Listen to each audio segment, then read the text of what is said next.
All right, Rise and Fall of Champions. The Muslim versus Viper. It looks like they decided to have a BO4, which isn't really a thing, but they done it anyway in the pub matchmaking, as you're about to see. That's right.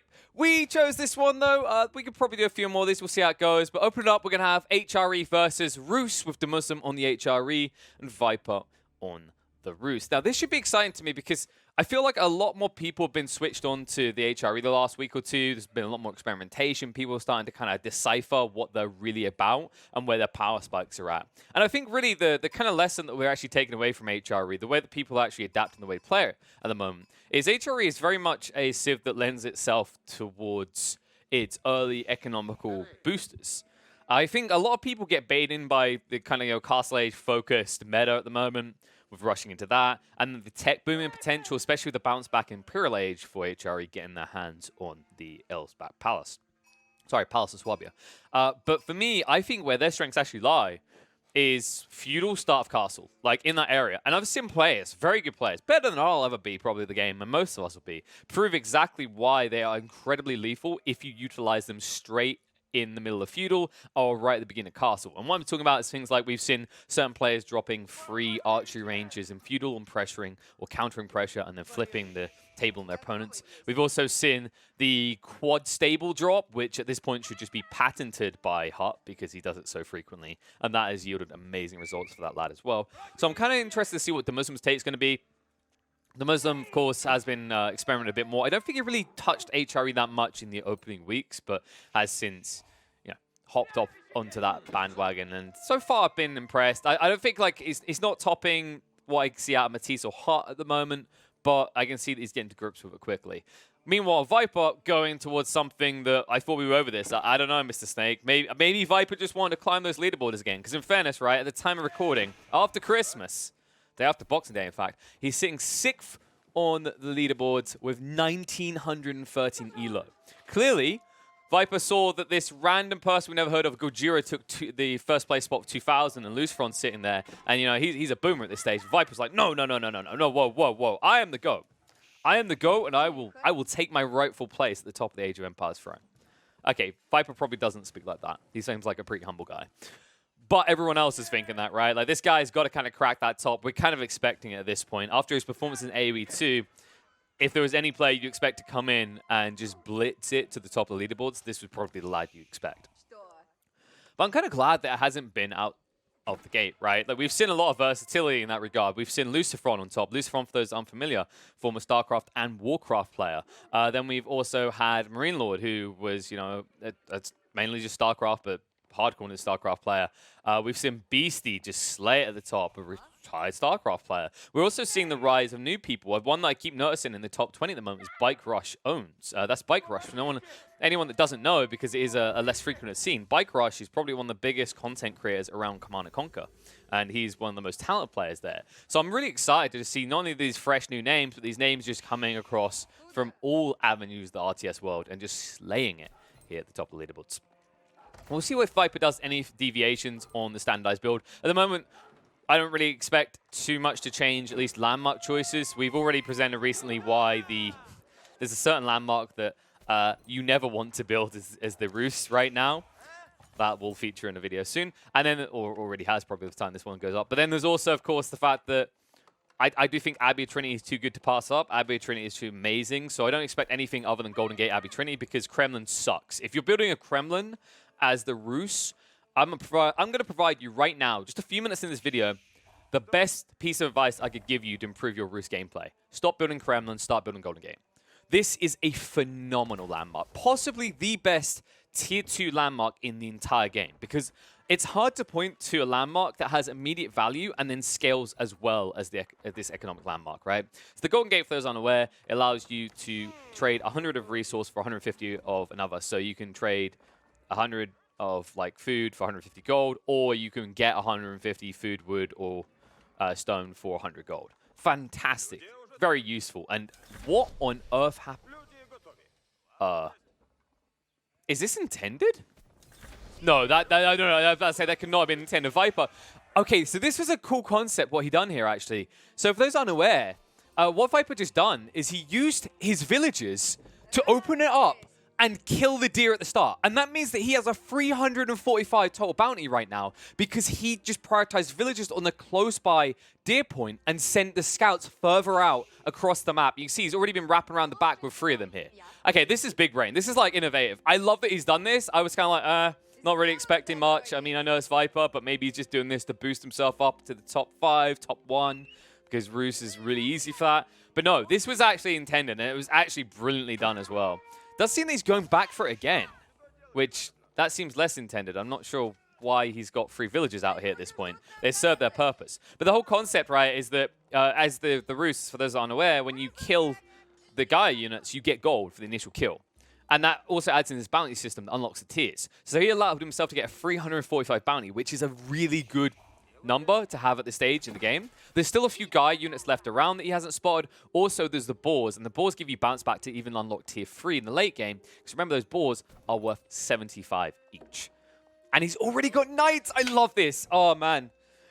You know what? Times are changing. New things are flourishing. Everyone is bored to death of just horse archer spam. We're seeing knights rise again, and I'm so happy about it. I know we had the knight meta. Everyone was like, ugh, get that out of my games.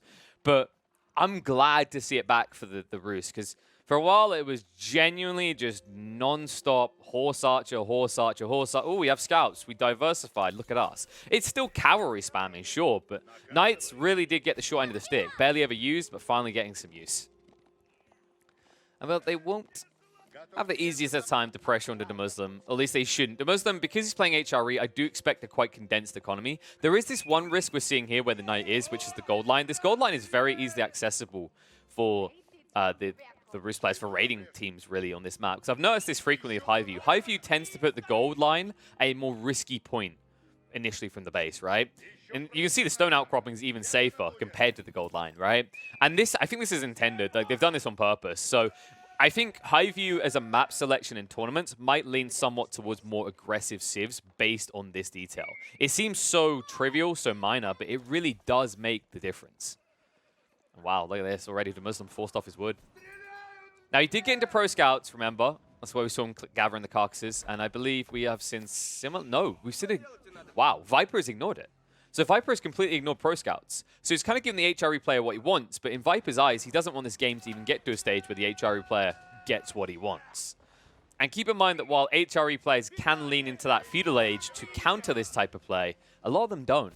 And I don't think the Muslim's going to. You can see on the numbers right now, he's looking to just boom up. His problem he has is he has no access to his gold, and that's why he's now dropping the racks. He needs to get the spears out, needs to do it fast.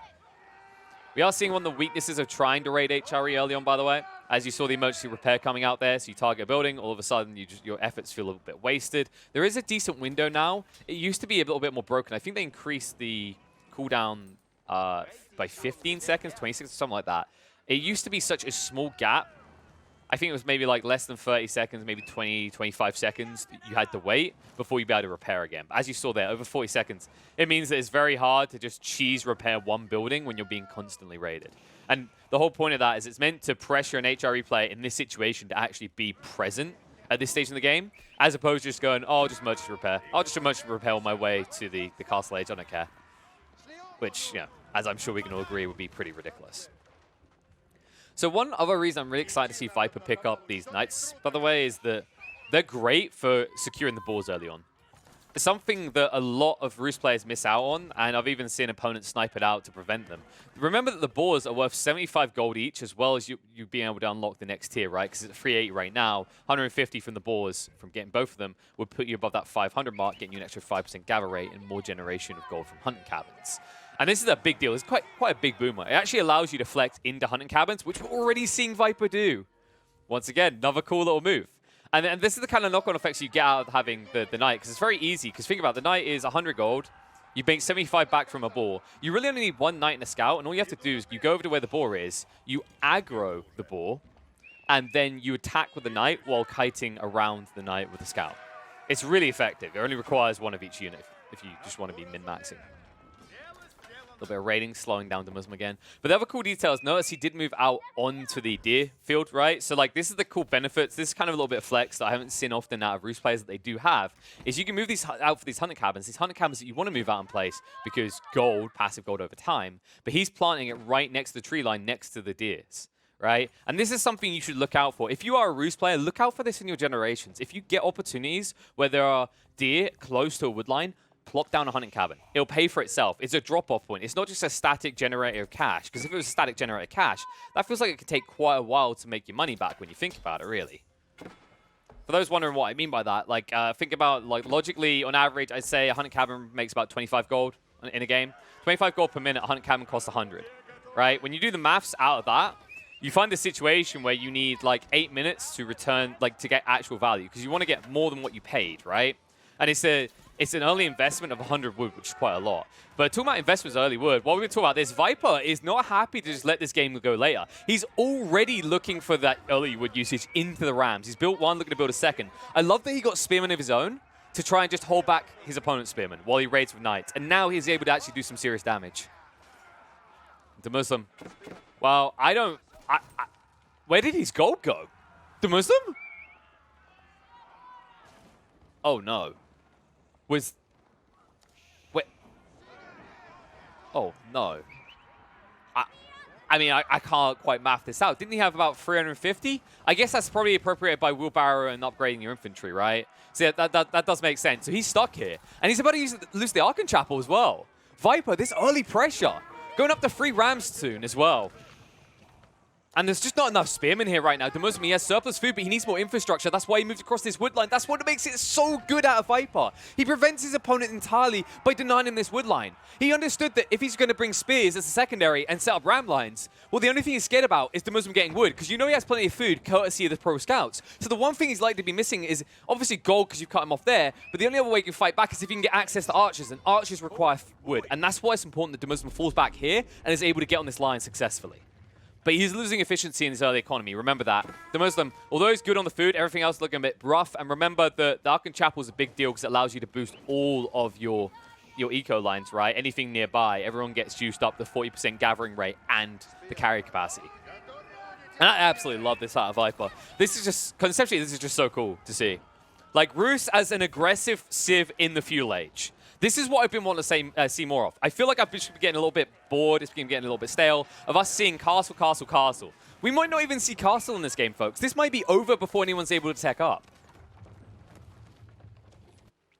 I definitely think this could be over one way or the other before anyone techs up. And what I mean by that is the Muslim's going to be forced into so much infrastructure and so many troops here that if he ever does force Viper out of his base, he could just try and run across the map and do the same to his opponent, what's happening to him now. We'll have to see, though. For the moment, you have got an issue if you're a Viper, which is you haven't got archers, right? But you have got trip stables. And remember, you're one of the 2 civs in the game that gets access to early Knights. So that's something that he can utilize. And you see him wrapping now to get on top of those archers. Spearman trying to hold back the spears of the HRE here to Muslim, standing his ground. Losing a few archers, but so many Knights being stabbed down. Remember, these Spearmen, they get a lot of bonus damage. Plus 20 on top of their 8 attack to these Knights. Means all the Knights are already gone. And the Rams trying to find value in the meantime. But the spears, they're going to fall as well, and Viper has been successfully repelled by TheMuslim. And TheMuslim even investing the villages into burning down the Rams quicker. Doesn't want to sacrifice the barracks infrastructure. Understandable here, and it looks like he wouldn't have to. Really well played by TheMuslim. Just understands that if they ever actually force a fight there, even if he exposes archers, he never has to move them away, right? Spearmen are kind of ridiculous at this stage against a small clump of horses. They get so much bonus damage that, honestly, sacrificing 1 or 2 archers, it's a whoop-de-doo because it gives you enough time that your spearmen surround the Knights. And if you have, just, say, 4 of these spears stabbing, remember that is, what, over 100 damage every second coming out onto these Knights that, remember, only have 190 damage because they are early Knights. They don't start up at that, I think it's 230 mark, 210, 230 mark. But Viper's not done with this attempt. He's reinvesting into the Knight line. Remember, this is very costly. This is also why we don't see many players doing this, by the way, is these Knights, what I just said about their stats, right? Obviously, the attack's lower, their health's lower, all that is lower, and they still cost 140 food and 100 gold. And that's why it's very tough to justify in the early phase of the game, in the Fuel Age, when you're still scaling your economy. There you go, Viper moving in again, and he's tripping over each other. He can't actually get hits onto the villagers in time, so we'll back away before the spears reach him. but not able to tap in and find that big value. And the problem is, look at this, the Muslim, he's now in the gold. He's had surplus food for a very long time, and he finally wants to seal the deal and get up into that castle. A castle age that Viper can't match, and it's just proven he can't, because he built even more knights. So there's no way in hell he has the required gold or food to get him up to that castle age. And if you're the Muslim in this game, you have to be feeling very confident. You've repelled your opponent, you've weathered the storm, you've kept a small army, you haven't gone greedy with it. You're going to be able to actually get that kind of superior force of man-at-arms with spears, and maybe a few crossbowmen in. And at that stage, Viper really has nothing left to defend himself with. Viper. Damn, he's found another wolf. He might die to the wolf before he kills it. He's actually almost at the tier 3 bounty unlock, and I think he only ever killed one of the boars, right? Yeah, there's only one missing from the map. Knight's still cycling around, but pressure really is on for Viper. I think he's up to 10 knights now. So think about that from an economical standpoint, guys. 10 knights in this game is a castle age tech. It's actually a lot more than a castle age tech. Because remember, it's 1,400 food per... 1,400 food per 10, rather, and then 1,000 gold per 10. So you would be able to tech up and have surplus. And this is exactly why we don't really see night rushes anymore. I usually like people waiting until castle, even if they have access to it early. Maybe 4 or 5 nights, but that's where I think it gets wonky for the Rus. They don't get the same level of value that the French do. The French, of course, can go 4 or 5 nights, and then they just research chivalry on the cheap, and they feel good about life. Rus don't have that. They have no comparative like that at all. The only way they're ever going to heal their knights is if they get up to castle age and they have monks. These knights still failing to get in, but on the backside, not able to find anything either. And this is a problem. They see the Regnitz Cathedral now being built. The wood line is actually safe near the Archon Chapel, and that's the worrying part. He needed to be going in towards the Archon Chapel. You have to understand that the Muslim wants this maximum efficiency. But finally, able to move in with the archers, and this is the problem that you have to be careful of with the Muslim. You're in the middle of a tech up, right? You're a little bit vulnerable. You've got spears for the moment, but you actually haven't got an archer army. And Viper does. And Viper needs to push this advantage right now. As soon as he sees Castle Age is reached, he has to understand that the Muslim is going to be a little bit weaker for the next minute. And also, importantly, if he allows the Muslim to cruise through that next minute, Viper is going to be on the ropes of losing this game. So, gets rid of the outposts, keeps people off the goal line. Switch over on the farmlands now coming out to Muslim under safety of his TC. Remember that he's got a lot of villagers here and no room to protect all of them. That's why the Knights move in. Need to be careful. So many spears here. Meanwhile, battering rams being built by the archers. Numbers are good. Viper could build a lot of battering rams right now if he wants to. He's actually got heavy investments here. And I think Viper, if I'm not mistaken, yeah, he's going to tech up. He's going in Abbey Trinity. This is fantastically done by the Snake. I've got to give credit here. There's barely any difference between him and Demuslim's tech up.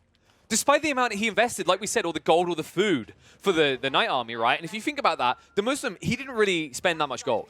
It's just he got denied on the gold front time and time again. Think how long he was unable to access and tap into this vein. And that's why they're going to be fairly matched. And that's where it gets a little bit scary if you're the Muslim, because the other thing is these knights have been on the prowl. It might be hard to actually reach out and grab these relics in the forest, right? In fact, you already see a hunting cabin over here is going to have eyeballs on this one. One of them is going to be snuck in because there's nothing a scout can do. But if I'm Viper, I just split off a few knights here and I stick them near the relics. And if the Muslim can't get the relics and I've locked out his gold vein, what does he build to counter me? There isn't many options available to him. Bang Ram is just going to be spent. No attempt to even defend it here. Kind of surprising. Man-at-arms have started coming out. And oh no, the spears. Viper will back away. Archers will try and pick off a few more of those spears. And nobody's teched up the archers just yet. But look how vulnerable the Muslim is. He has a very condensed food farmland here, right? Next to the Archon Chapel. But a lot of it is far enough out that these archers could get in range without violating the TC's safety conditions, shall we call them, right? Where you're in range and you're probably going to get sprayed down because remember, these are one armor units on the archers. So really, you do have to be a little bit careful if you're the Muslim. You're getting a bit high on the greedy eometer at this stage, right? Like it's going into the red zone. Dial it back a little. Meanwhile, Knights moving out. So the Prelate is sneaking by. The Muslim moved the whole army to do this, though. He needs to be a bit careful of this. So secure the relic for the moment, but surely, yeah, Viper, look, he sees it. The greed of this. You sent your entire army to secure this relic, and that means you're going to be punished in your direct economy. Village is going to back off. Viper, not quite micro in this. It's going to move in with the Knights now. He'll pick off a few more of these villies. Langston X coming out, but in small quantities, they are going to be irrelevant. And there's not enough room to garrison everyone. And the spears are nowhere nearby to Muslim. He's going to lose so many villagers here.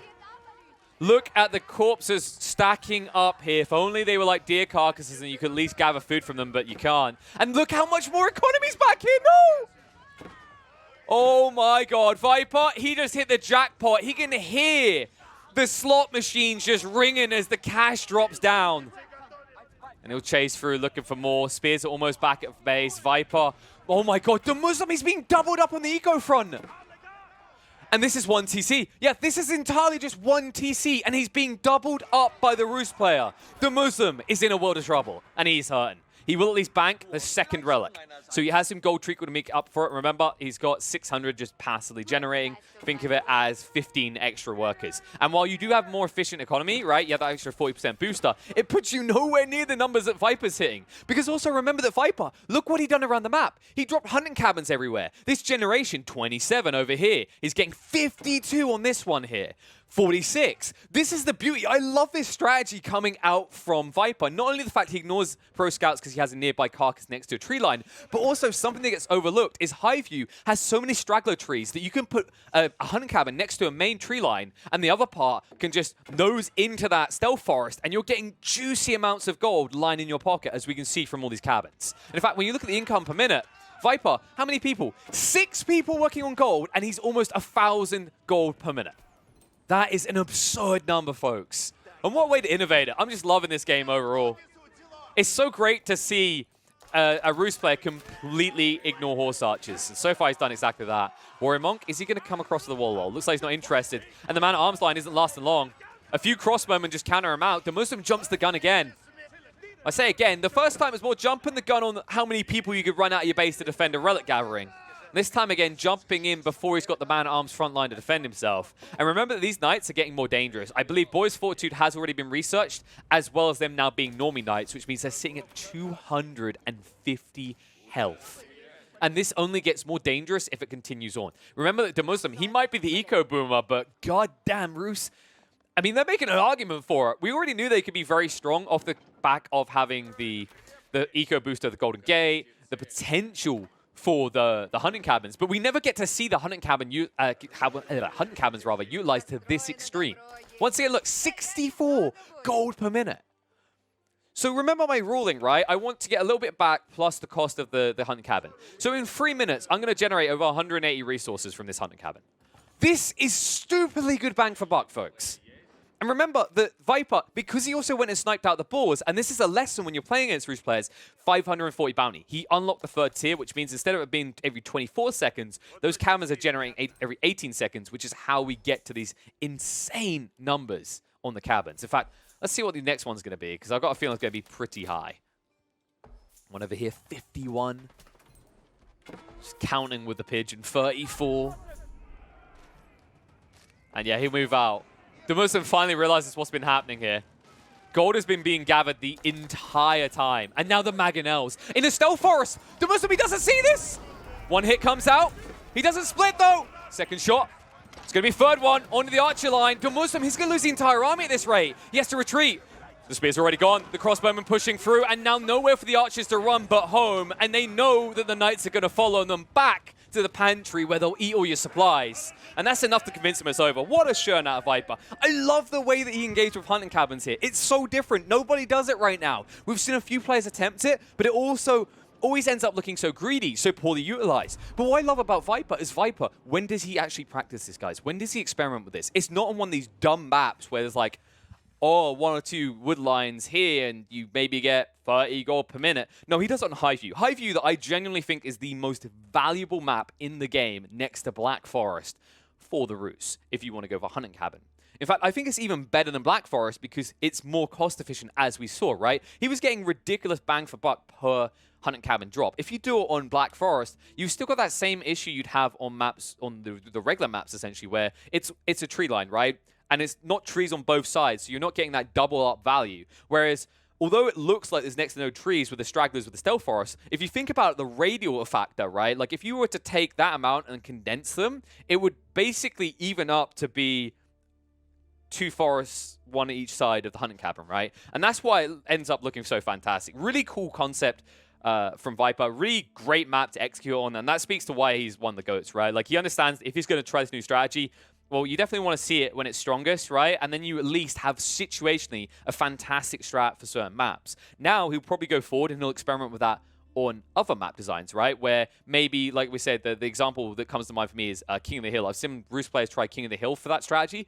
Absolutely abysmal map. There's just not enough wood line, right? You can't justify it. For a start, wood is budgeted. But also on that map, Highview, although yes, you have finite amounts of, fully flourished, tight tree lines on Highview, there's still plenty of surplus wood. And also another cool thing, I do think he utilized it once or twice. I think we may have actually seen occasionally that Viper was trading gold for wood, which sounds ludicrous, but if you actually think about it, it's quite a cool scaling economy, right? You reach a certain threshold of hunting cabins, and you're actually able to keep paying for more wood in your economy via the Golden Gate to actually put down more hunting cabins, right? And all of a sudden, you know where this is going, infinite gold, right? Like, I think if we were to math that out quickly, and we were to give an average of, let's say, 40 gold per cabin, and let's say he had, I want to say he was up at least 12 cabins, right? He's close to what the Muslim's getting from his Regnitz Cathedral with the relics. I love this game. This game's definitely gone on the channel. Hopefully you enjoy it when you see it on the channel, and hopefully you are going to subscribe so you can see more like this. I love highlighting games like this because we're bored of watching Roost use the same way over and over again, and it almost feels like we're just mocking how crap they are at X or Y. But this is a true example of how you can actually evolve the Civ, and how it's more than just one-dimensional, as we saw here. Early nights, hunting cabin spamming, gives you so much power in the mid-game. Go try it out. Come back. Let us know in the comments how it went. Let us know if you're the new snake rising from the grass.